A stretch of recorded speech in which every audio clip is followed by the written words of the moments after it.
नमस्ते ओडियम फैमिली, मैं हूं प्रवीण कुमार, आपका स्मार्ट और स्वीट होस्ट। आज आप देख रहे हैं ग्रो विद ओडियम का एक special episode words from our achievers.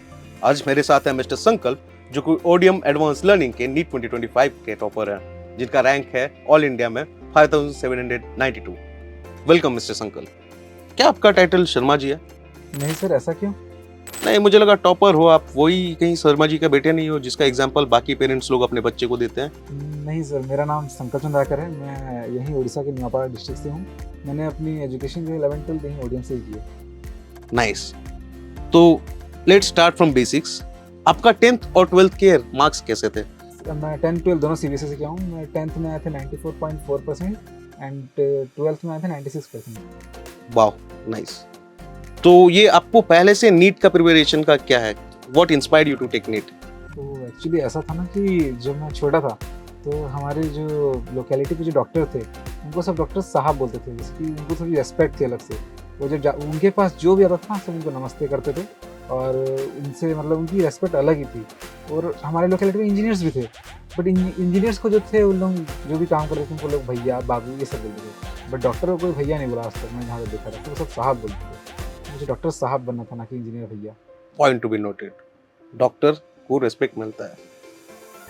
But coming back to your score, आपका 12th में जो हाईएस्ट स्कोर किस सब्जेक्ट में था? मेरा फेवरेट सब्जेक्ट फिजिक्स था, बट मेरे हाईएस्ट स्कोर पेंटिंग पे है क्योंकि वो 6 सब्जेक्ट था ना, तो वो कंपैरेटिवली इजी होता है। फिजिक्स पे क्या स्कोर था और पेंटिंग पे क्या स्कोर था? मेरे पेंटिंग में 100 आउट ऑफ 100 आए थे और फिजिक्स में आई गेस 95 आए थे मेरे। मतलब आप एक्सपर्ट आर्टिस्ट भी हो सकते हो। I guess it's a hobby. Okay. तो मेन क्वेश्चन ये है मेरा कि आपका एग्जाम मार्च में हुआ था 12th का जो मेन बोर्ड है वो तो आपका मार्च में हुआ था और नीट हुआ था आई थिंक मई पे। तो आपके पास लगभग 1 महीने का ही टाइम फ्रेम था। तो आपने कैसा बैलेंस किया बोर्ड्स और 12th का, आई मीन बोर्ड्स और नीट का एग्जाम? एक्चुअली मैं था तो नीट एस्पिरेंट, बट मैंने देने को जेई भी दिया था। तो जेई का जो एग्जाम था जेई मेंस का, वो फर्स्ट शिफ्ट हुआ था आई गेस जनवरी में। तो जनवरी का जो फर्स्ट शिफ्ट था उसके बाद से लेके बोर्ड का जो पूरा टाइम, बोर्ड के बीच का जो टाइम गैप था, तो पूरा टाइम मैंने बोर्ड के लिए डेडिकेट किया। और बोर्ड के बाद जो नीट का टाइम था वो टाइम मैंने नीट को डेडिकेट किया। बट एक्चुअली में सिलेबस दोनों का सेम ही है, तो नीट में बस थोड़ा डीपर और कॉन्सेप्चुअल पढ़ना होता है, बोर्ड्स में थोड़ा थियोरेटिकल और सब्जेक्टिव पढ़ना होता है। तो आपका पर डे कैसा शेड्यूल था? जो सोना उठना और रहने का शेड्यूल था वो तो ओडीएम वालों ने प्रोवाइड किया था, तो जो उनका टाइम टेबल था मैं वही फॉलो करता था। उसके अलावा जो पढ़ाई की बात करें तो सेल्फ स्टडी में मैं जो सब्जेक्ट ना उस दिन क्लास में पढ़ा है या उस जिस सब्जेक्ट की प्रायोरिटी ज़्यादा है उस दिन के लिए, वो मैं डिसाइड करता था कि आगे नेक्स्ट वीक में किसके टेस्ट्स हैं, आज ज़्यादा होमवर्क किस चीज़ का मिला है, और कुछ लिंगरिंग टॉपिक्स थे जो मेरे को पहले से पढ़ना था, वो चीज़ मेरी रह चुकी होती थी, जैसे लास्ट वीक का बैकलॉग वगैरह।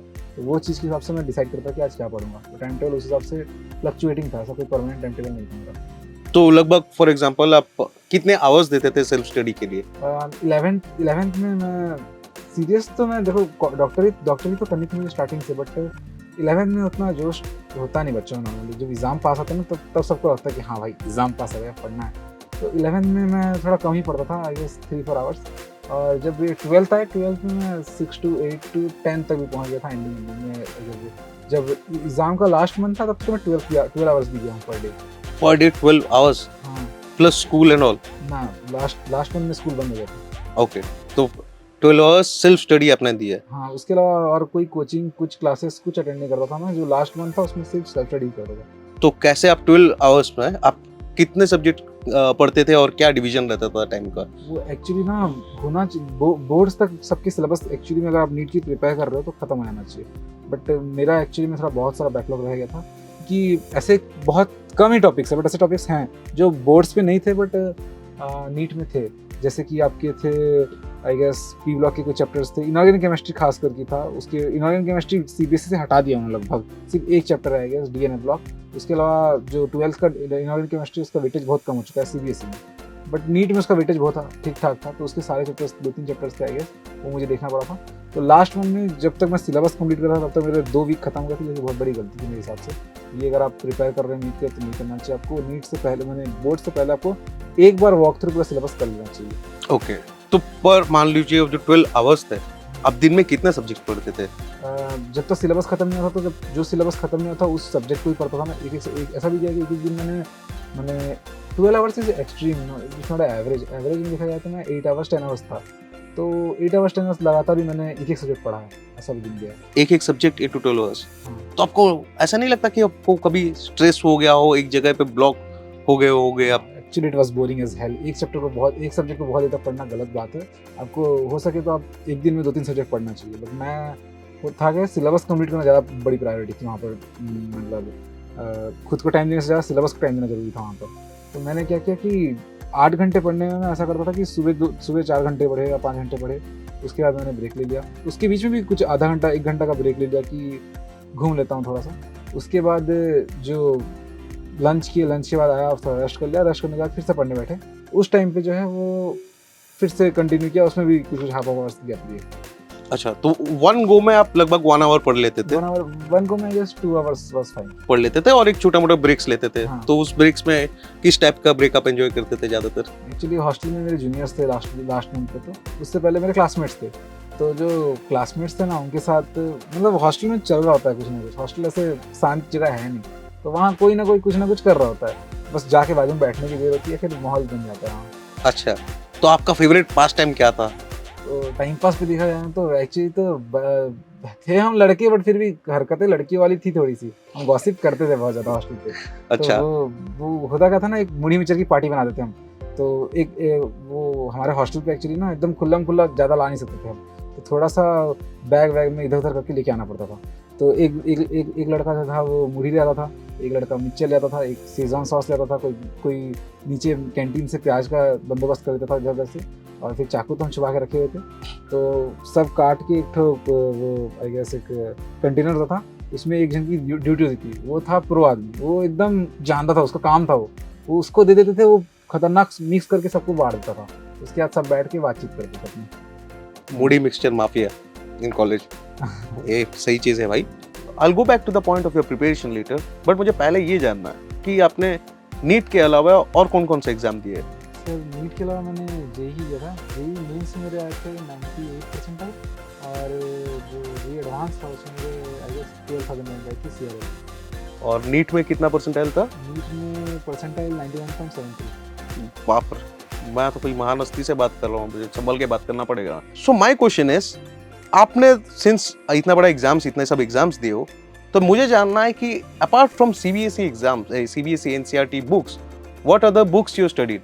Let's start from biology.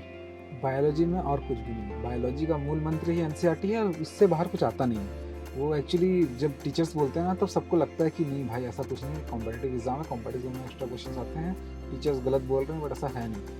सच्चाई यही है कि बुक से ही आता है जो आता है, भले बुक के कहीं कोंटे कहीं पर होगा, बट होगा बुक में ही। तो आपको बायोलॉजी के लिए सिर्फ एनसीईआरटी देखनी इनफ आई गेस अभी तक के एग्जाम्स के पैटर्न के हिसाब से। तो व्हाट अबाउट केमिस्ट्री? केमिस्ट्री एक ऐसा सब्जेक्ट है ना, वो एक अकेला सब्जेक्ट 3 सब्जेक्ट में डिवाइडेड है, इनऑर्गेनिक केमिस्ट्री, ऑर्गेनिक केमिस्ट्री और फिजिकल केमिस्ट्री। तो उन तीनों के लिए अलग अलग बुक यूज़ करना इज़ गुड। अगर आप कर सकते हो तो it's better than anything else. आप तीन के लिए एक बुक यूज़ कर सकते हो, बट आई वुड प्रेफर कि इतना टाइम होता नहीं ना, क्योंकि बस नीट भी बैलेंस करना है, बोर्ड भी बैलेंस करना है, प्लस और भी सब्जेक्ट्स हैं। तो उसके लिए आई गेस जो कोचिंग के मॉड्यूल्स हैं, और अगर आप अपने जो भी टीचर्स हैं ना, उन पर भरोसा करना बहुत ज़रूरी है। तो जो टीचर्स बोल रहे हैं ना, उसकी बात अगर आपको लगता है कि टीचर गलत बोल रहे हैं, तो आप टीचर चेंज करो, कोचिंग चेंज करो, वो आपके ऊपर डिपेंड करता है। बट जिससे पढ़ रहे आप उसके ऊपर भरोसा रखें, और वो जो बोल रहे हैं दैट इज़ इनफ। अगर वो बोल रहे हैं कि ये कोचिंग, ये वाली बुक देख लो, वाली बुक देख लो, तो you can, but I would prefer कि आप कोचिंग के मॉड्यूल करें, और वो क्वेश्चन जो क्लास में करा रहे हैं that should be enough for NEET. तो आप रेगुलर क्लासरूम कॉन्स्टेंटली उसमें पढ़ना पड़ेगा, राइट? अब क्लास ऑप्शन करना इज़ नॉट ए थिंग। अगर आप, मुझे हेल्थ अगर प्रॉब्लम है आपकी, तो समझ में आता है कि आप क्लास ऑप्शन कर रहे हैं, बट उसके अलावा और कोई रीज़न दिखता नहीं क्लास ऑप्शन करने का। नाइस। और फिजिक्स के लिए? फिजिक्स के लिए एक्चुअली में फिजिक्स इज अबाउट क्वेश्चंस। आप जितना भी कॉन्सेप्ट पढ़ लो, बिना क्वेश्चन कर आपके मार्क्स आएंगे नहीं। तो क्वेश्चंस के लिए 40 questions per day, that's the rule.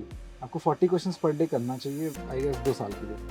That's, अगर आप मान लो 365 में 65 डेज हमने रेस्ट लिया, 300 डेज भी हैं, तो टोटल 2 साल के 600 डेज, और that is around 12,000 question only for physics. That's extra, not from the class notes. तो 12,000 questions have a point they actually जब आप एग्जाम देखने जाओगे ना तो जो भी क्वेश्चन देखोगे आपको लगेगा हाँ ये मैंने किया था, ये इस बुक का, ये उस बुक का, तो आपको लगेगा हाँ भाई मैं प्रिपेयर कर सकता हूँ। कॉन्फिडेंस आता है ना एग्जाम में, वो that actually scores inter high. Okay, तो ये जो 12,000 क्वेश्चंस आप बोले, 12,000 क्वेश्चंस, तो इतने क्वेश्चंस मिलते हैं कहाँ से? Where did you get this questions from? I guess आप कोई भी कोचिंग की मॉड्यूल उठा लोगे तो उसमें पर चैप्टर 150 200 क्वेश्चंस तो होते हैं। तो अगर आप पर चैप्टर 150 क्वेश्चंस भी करोगे तो नीट में फिजिक्स की आई गेस बहुत चैप्टर्स हैं, 40-30 हैं, मेरे को एक्चुअली याद नहीं है। तो दैट इज़ अराउंड थाउजेंड्स में क्वेश्चन है। उसके बाद एस सी वर्मा एक बुक है, that's actually good book. But अगर आप नीट के लिए प्रिपेयर कर रहे हो तो आई वुड प्रिफर कि आप जो सब्जेक्टिव क्वेश्चन हैं एस सी वर्मा के वो ना करें, आप सिर्फ जो ऑब्जेक्टिव के पार्ट 1 वाले क्वेश्चन है वही करें। ऑब्जेक्टिव पार्ट 2 भी आपके लिए वो है नहीं, एक्चुअली नीट में उतने वैसे क्वेश्चन आते नहीं हैं। बट इस साल नीट का पेपर एक्चुअली में देखा जाए तो बहुत हार्ड आया था बाकी पेपर के हिसाब से। मतलब आज मैंने जितने टीचर्स की कोचिंग के यूट्यूब वगैरह वीडियो देखे या फिर किसी यहाँ एक्सपीरियंस टीचर से बात किया तो उन्होंने बोला है कि जो 20-25 साल का पेपर जो PYQ देखा गया है अभी तक का, ये इस साल का जो फिजिक्स का पेपर था सबसे टफेस्ट था वो। तो ऑन एवरेज अगर आप गुड मार्क्स आज से पिछले साल तक की बात करोगे फिजिक्स में तो इट वॉज अराउंड 160-165, बट इस साल की बात करोगे तो good marks is 120-130, that is very good marks. तो दैट 40-50 मार्क्स का जो गैप है वो एक्चुअली पेपर के टाइम ना आपको बहुत ज़्यादा वो दे देता है, वो स्ट्रेस दे देता है। तो जब हम पेपर दे रहे थे तो फिजिक्स पेपर देने के बाद जब नॉर्मली लोगों क्या करते हैं, लोग पहले बायोलॉजी करते हैं। Actually NEET is about biology, क्योंकि आप डॉक्टर बन रहे हो, डॉक्टरी में लोग पंखे लाइट ये सब नहीं बनाते, तो उनको मैथ फिजिक्स की ज़रूरत नहीं है, उनको ज़रूरत है बायोलॉजी की। It's about saving life. तो बायोलॉजी जो है वो एक्चुअली आती है NCERT से है और बायोलॉजी लोग ज़्यादा प्रीफर करते हैं। तो नीट वाले लोग ज़्यादातर ऐसे लोग ना, जो कि मैंने बहुत सारे लोग, मैंने जहाँ तक नीट में मेरे दोस्त जो थे वो ऐसे लोग नहीं थे जिनको बायोलॉजी पसंद थी, वो ऐसे लोग थे जिनको मैथ पसंद नहीं थी।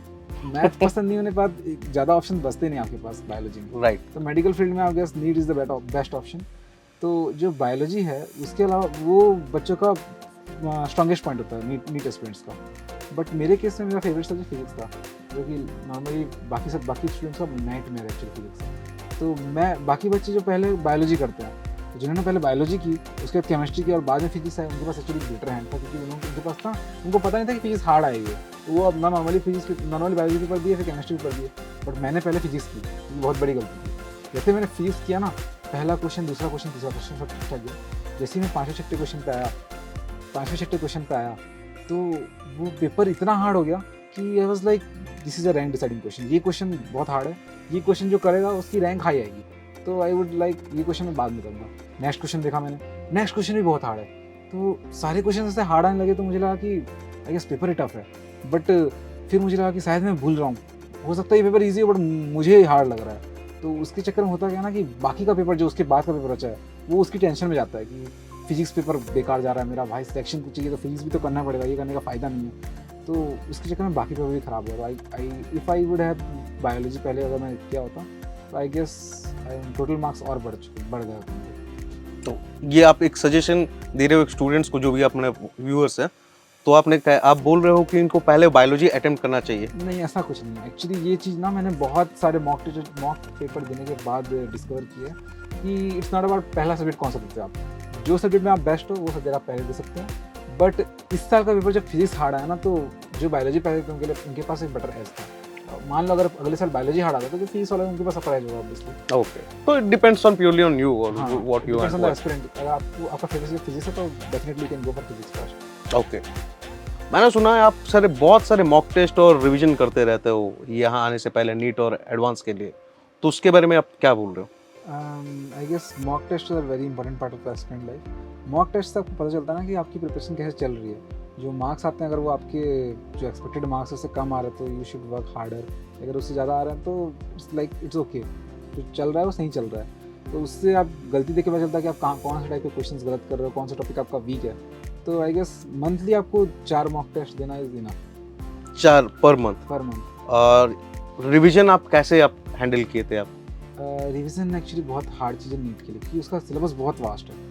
तो अगर आप ना 11th को पूरा छोड़ दोगे 12th में, तो एंड में बहुत बड़ा हेक्टिक बन जाता है कि इतना कुछ रिवाइज करना है आपको। 12th बोर्ड दे चुके तो भाई याद है आपको, बट 12th रिवाइज भी करना है, प्लस 11th आपने पढ़ी थी 1 साल पहले तो उसको भी रिवाइज करना है। आई गेस 12th के साथ साथ आपको 11th लेके चलनी पड़ती है और जो 11th है उसको आप पूरा छोड़ नहीं सकते 12th के बीच में, आपको थोड़ा सा ध्यान देकर रहना पड़ेगा। टेक अवे इस 11th और 12th दोनों का नॉलेज चाहिए होता है नीट और जेईई जैसे एग्जाम्स के लिए, तो उसको प्रिपेयर करने के लिए आपको 1 साल नहीं 2 साल का टाइम लगता है completely to develop the concept, right. तो आप for example there are lot of students will be listening to your podcast today, तो what would be the message that you will give to the students? I guess जो आप कर रहे हैं वो गलत नहीं है, आपको बस ज़्यादा करना है। अगर आपके मार्क्स कम आ रहे हैं तो बहुत लोग क्या करते हैं ना कि अलग अलग चीज़ें ट्राई करते हैं। जैसे मेरे मार्क्स जब कम आ रहे थे ना तो मैंने अलग अलग बुक ट्राई की, मैंने अलग अलग चीज़ें ट्राई की, बट एक्चुअल जब एंड आया, मतलब जब एग्ज़ाम पास में आया तब मुझे समझ में आया कि इट वाज नॉट कि मैं गलत चीज़ कर रहा था, it was that I was not doing enough. आपको और ज़्यादा करना चाहिए। आई गेस वो बहुत लोगों को प्रॉब्लम रह जाती है। होता क्या है ना कि गलती क्या है आपको समझ में नहीं आती है, तो वो फाइंड आउट करना बहुत मुश्किल और ज़रूरी चीज़ है। And how did you find out your गलती? मेरी गलती फाइंड आउट करने में आई गेस सबसे बड़ा हेल्प मेरे फिजिक्स टीचर ने किया था। मेरे फिजिक्स टीचर का नाम अमित सर है, तो वही ओडीएम के टीचर है। तो उन्होंने क्या किया ना कि he was a physics teacher, तो उनका काम फिजिक्स पढ़ाना है, बट उन्होंने फिजिक्स बायोलॉजी केमिस्ट्री तीनों में हेल्प की मुझे। वो उन्होंने सिर्फ पढ़ाई की हेल्प नहीं की, उन्होंने दैट आउट ऑफ पढ़ाई जो मोटिवेशन वाला काम होता है ना वो उनका पार्ट था एक्चुअली आई गेस। तो उन्होंने वो चीज़ देख लिया, तो जो भी गलती थी मॉक टेस्ट में, ये पढ़ो वो पढ़ो एक्स्ट्रा पढ़ो ये बुक देखो वो देखो, वो सब वो देखते थे। More than a teacher I think he was your mentor. Yes exactly. Nice. जैसे कि हमारे पॉडकास्ट, ये जो आज का पॉडकास्ट है, ये बहुत सारे यंगर बच्चे भी देख रहे होंगे जो कि नीट अप्लाई करना चाहते हैं, जो अपेयर होंगे अगले साल पे या उससे थोड़ा से बाद में, तो आप उनको क्या मैसेज देना चाहेंगे? नीट एक्चुअली बहुत हार्ड है। अगर आपको लगता है कि आप बस ऐसे ही टाइम पास करके नीट निकाल लेंगे तो ऐसा है नहीं। अगर आप नीट के लिए नीट चूज़ कर रहे हैं तो you should be hard working and you should be ready for whatever you have to do. सिर्फ नीट यूजी की बात नहीं है, नीट पीजी भी बहुत हार्ड है सुनने में आया मुझे यहाँ तक है, तो मैं भी इंग्लिश खत्म नहीं किया हूँ, बट पढ़ना खत्म नहीं होता 10th के बाद। 10th के बाद आपको 11th-12th पढ़ना है, 11th-12th के साथ अगर नीट पढ़ रहे हो तो नीट का एक्स्ट्रा कोचिंग करना पड़ेगा, और नीट के बाद आपकी एमबीबीएस भी हार्ड होती है, उसके बाद पीजी, और आगे भी बहुत लंबा सफ़र है डॉक्टरी का सफ़र। तो आई गेस अगर आप इस पे आ रहे हैं तो आपको ये लेके चलना है कि you have to work hard for it, और लास्ट में एंड में ये वर्थ इट भी है, क्योंकि पैसा तो है ही, साथ में सबसे बड़ा फ़ायदा जो डॉक्टरी में और इंजीनियरिंग में नहीं है, डॉक्टर साहब होता है और इंजीनियरिंग में बाबू होता है। तो मान लो आप अगर क्वालिफाई कर लिए एमबीबीएस में, आप कौन सा स्ट्रीम चूज़ करोगे, इसमें कौन सा स्पेशलिटी आप चूज़ करोगे? ये गलती मैंने एक्चुअली मुझे फिर जैसे कि मैंने बोला फिजिक्स था, तो मैंने ये गलती कर दी थी। मुझे बनना डॉक्टर था इसलिए मैं एमबीबीएस में आ गया, बट मुझे पसंद अभी भी फिजिक्स ज़्यादा है बायोलॉजी से, तो ये चीज़ मैं ये गलती यहाँ नहीं करूँगा।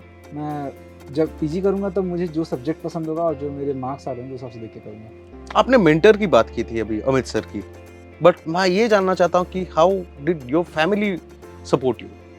फैमिली की बात करें तो मैं छोटे मोटे स्कूल में पढ़ता नहीं था। ओडीएम एजुकेशन स्कूल एक बहुत रेप्यूटेड बड़ा स्कूल है, तो इसकी फ़ीस जो है ये मिडिल क्लास लोग, कम से कम हमारे लिए तो छोटी मोटी रकम थी नहीं। तो आई गेस पेरेंट्स का सबसे बड़ा सपोर्ट तो फाइनेंशियल सपोर्ट था कि मेरे सारे स्टडीज़ को बिफोर टाइम उन्होंने फाइनेंस कर दिया।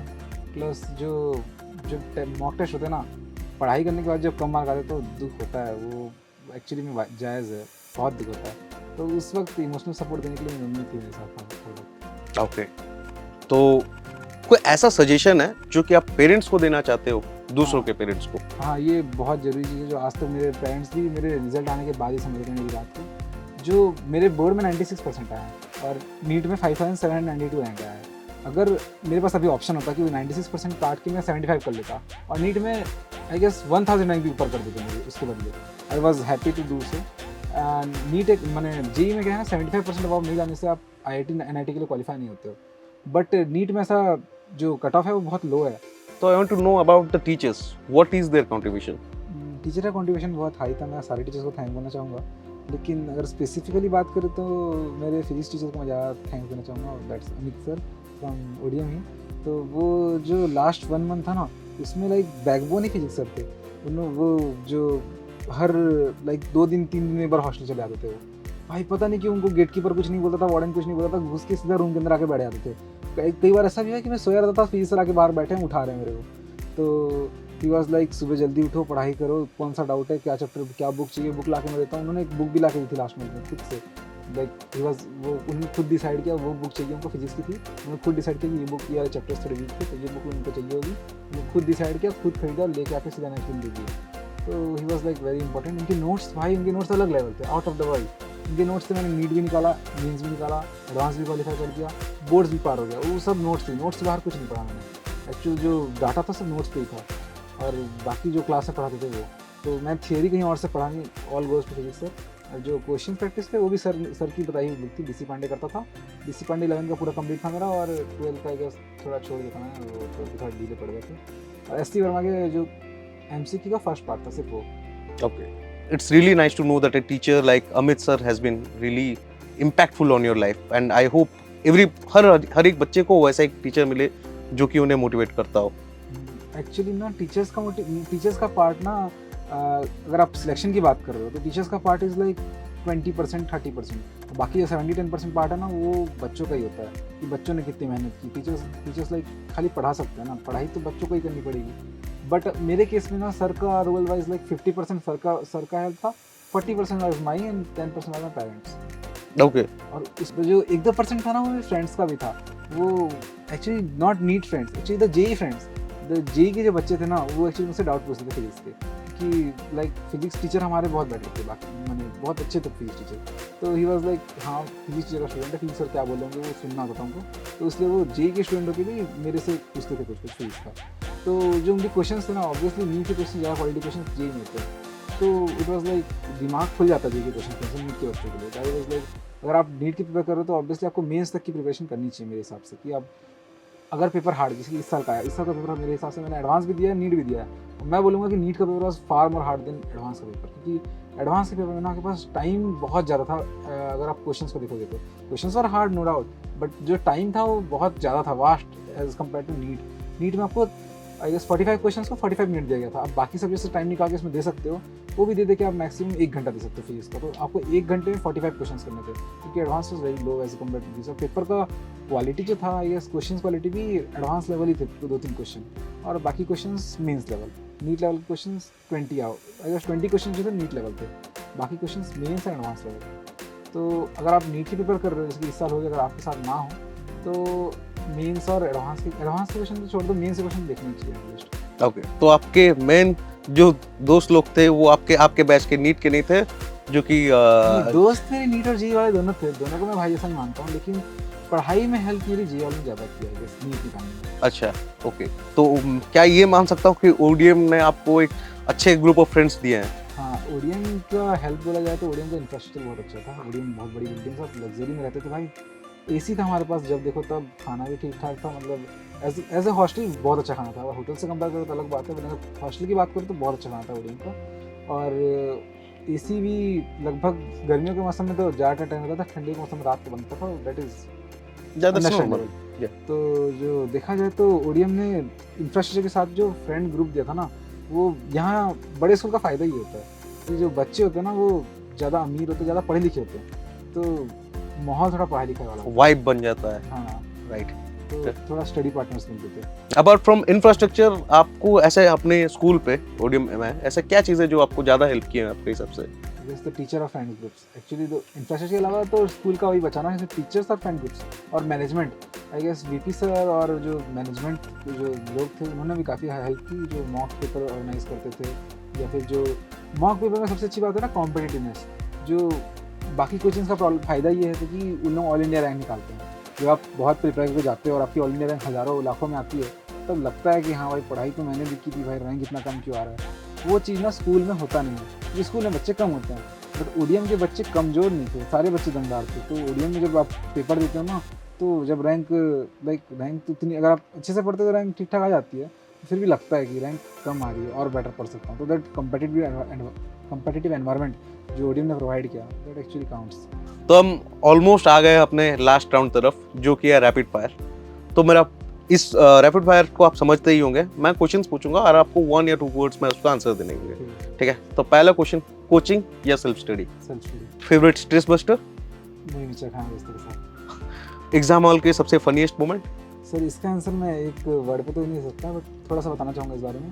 वो हुआ ये कि जब नीट का पेपर देने गया था ना, तो जैसे ही मैं बैठा पेपर एग्ज़ाम हॉल पे, एक्चुअली मैं वैष्णो उड़ीसा से हूँ। वैष्णो उड़ीसा के कॉलेजेस इतने डेवलप नहीं है, तो कॉलेज पे ना एसी था, सिर्फ पंखे थे, वो भी कुछ स्पेसिफिक एरियाज पे। तो मेरे पास पंखा पहुँच गया था, बट मैं खिड़की से मैं खिड़की खोल दी, तो थोड़े बहुत हवा यार थे, थोड़ा बहुत हवा चल रही थी और पसीने में पेपर दे रहे थे। तो जो गर्मी के चक्कर में ना 2-3 बच्चे सो गए थे। लाइक पेपर इतना हार्ड था ना वो फिजिक्स का कि पेपर हिल ही नहीं था बच्चों से, तो बच्चे सो गए भाई। वो एग्ज़ाम हॉल 50% टाइम खत्म होने तक 50% बच्चे भी सो गए थे एग्ज़ाम हॉल पे। तो लाइक दैट उस टाइम पे हंसी आ रही थी, रोना भी आ रहा था, क्योंकि क्वेश्चन तो मुझे भी नहीं आ रहे थे। तो इट वाज लाइक भाई क्या करें अब, पेपर तो लाइक हम जब नीट एग्जाम देने जाते हैं ना, तो हमारे माइंडसेट ऐसा रहता है कि आई 650-680 तक का अटेंड करूँगा, उससे फिर जो कटेंगे 630-620 marks, that is good selection marks. But मैं अटेंड करते करते ही एंड तक मैं 640 का अटेंड करके आ पाया था, और उस पर भी मार्क करके 570 हो गया। That 60 marks was minus marking, 12 question गए थे मेरे। ओके, तो आपका बिगेस्ट रिग्रेट क्या होगा इस चीज़ में? इस चीज़ में रिग्रेट का लाइक मैं 11th में सीरियस नहीं था, तो 11th में अगर मैं बायोलॉजी ज़्यादा पढ़ाता, मेरी परसेंटाइल फिजिक्स में 99 पॉइंट समथिंग आई थी, केमिस्ट्री में 99 पॉइंट समथिंग आई थी, तो बायोलॉजी 95% आई थी। दैट 5 परसेंटाइल जो कमी मेरी बायोलॉजी में, आई वाज लाइक वो 11th में मैंने बायोलॉजी पढ़ा नहीं था बिल्कुल। तो बायोलॉजी क्या है, इट टेक्स टाइम, रटना पड़ता ना, तो अगर मैं 11th में पहले से पढ़ लिया था तो 12th में थोड़ा आसान पड़ता है। It's not a regret, but it's what I could have done better. चलिए संकल्प, I really thank you lot for giving your time and your valuable points and sharing A informative session with us. मैं चाहता हूँ, मैं दिल से pray करता हूँ आप अपने सक्सेस के पीक पे पहुँचे और इंडिया के टॉप डॉक्टर्स में आपका नाम आए। Will be really proud of you. Thank you sir. पर जाने से पहले ऐसे क्या 3-4 चीज़ें हैं जो कि आप अपने फ्यूचर जनरेशन या फिर यंगर स्टूडेंट्स को बोलना चाहते हो, जो कि नीट, जेई या ऐसे एग्जाम्स के लिए स्ट्राइव कर रहे हैं? हाँ, तो अगर मैं ऐसे कंक्लूड करना चाहूँगा तो मैं कहूँगा कि अगर आप कंपेयर ही करते हैं, जैसे कि बहुत सारे लोग करते हैं, अपने दोस्तों से कंपेयर करते हैं कि इतना ज़्यादा मार्क लाया वो, उतना ज़्यादा मार्क लाया वो, तो कंपेयर करने के लिए you should compare from your self. You should see that last time मेरे टेस्ट में जितने आए थे लाइक 450 आए थे, तो इस बार आप ट्राई करके 480 लाएँ, 500 लाएँ। You should grow yourself, not you should not see कि सामने वाला कितना ग्रो कर रहा है। प्लस ग्रोइंग पोटेंशियल एक्चुअली दोनों को लोगों का अलग होता है। तो कोई आदमी हो सकता है कि 4 घंटे पढ़ के 500 मार्क लाए, और कोई आदमी हो सकता है कि 2 घंटे पढ़ के 500 मार्क लाए। तो यू शुड सी कि आपको कितना पढ़ना है, आपको क्या पढ़ना है। और secondly I would like to say कि आप स्टिक टू सिलेबस, क्योंकि आप जी एडवांस नहीं दे रहे, आप नीट की प्रिपेयर कर रहे हैं। जी एडवांस वालों को ना बोरवेल खोदना होता है। इट्स लाइक इतना बड़ा सिलेबस है, बट बहुत गहरी deep thinking and deep conceptual thoughts आपको जानने होते हैं। बट नीट में आप तालाब खोद रहे होते हैं। आपका सिलेबस बहुत वास्ट है, आपको सब कुछ पढ़ना है, you can't skip a single chapter, but आपको सब चीज़ जितना सिलेबस में उतना ही पढ़ना है। ट्राई कि आप जितना वो एनटीए के ऑफिशियल वेबसाइट सिलेबस पे है, आप उससे बाहर ना आ जाए। और third, you should trust your parents and trust your teachers. जो टीचर्स बोलते हैं एक्चुअली में वो सब कुछ एग्ज़ाम के बाद समझ में आता है। एग्ज़ाम से पहले सब कुछ लगता है कि गलत बोल रहे हैं, बट उन्होंने भी पढ़ाई लिखाई की है, that they are also experienced, so I think you should hear to them. Thank you for having me and grow with ओडियम।